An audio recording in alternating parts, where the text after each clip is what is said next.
So I was talking about the Malaysian, palm bisting, which is what they came to Africa to carry and then did research and improved the breed and then introduced it to their country.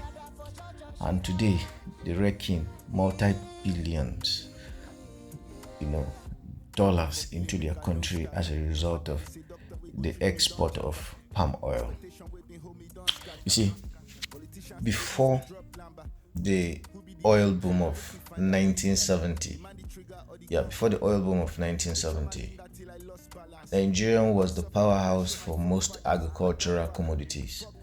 Used to have the granite pyramid of Kano, I think we used to have rice pyramid, but a lot of the palm oil was from the southern part of Nigeria.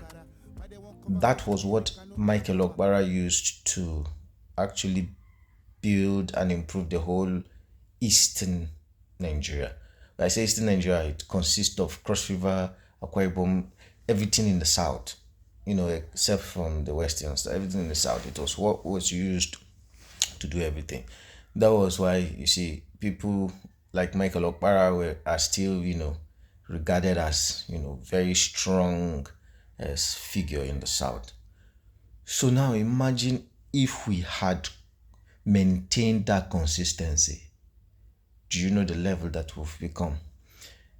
Lee Kuan Yew of Singapore came to Africa and saw how horrible, we're living. That is during the 1970s, 1980s, and went back and decided that he was not going to let, the Singaporeans live in that kind of state.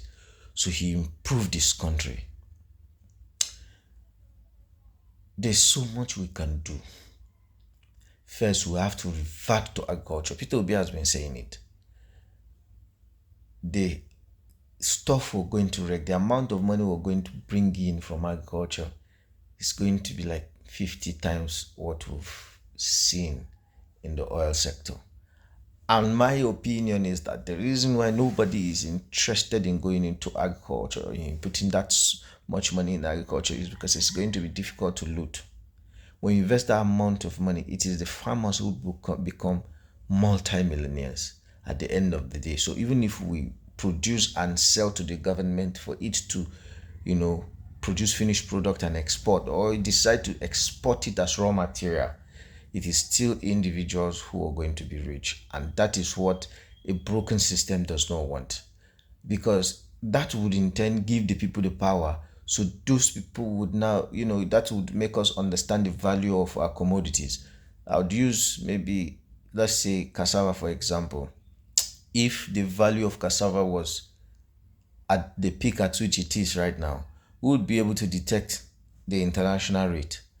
But because we don't have control over it and we have very little listing over the market listing, so everything that is being done is to make us look smaller, and then they would buy it at a very ridiculous rate.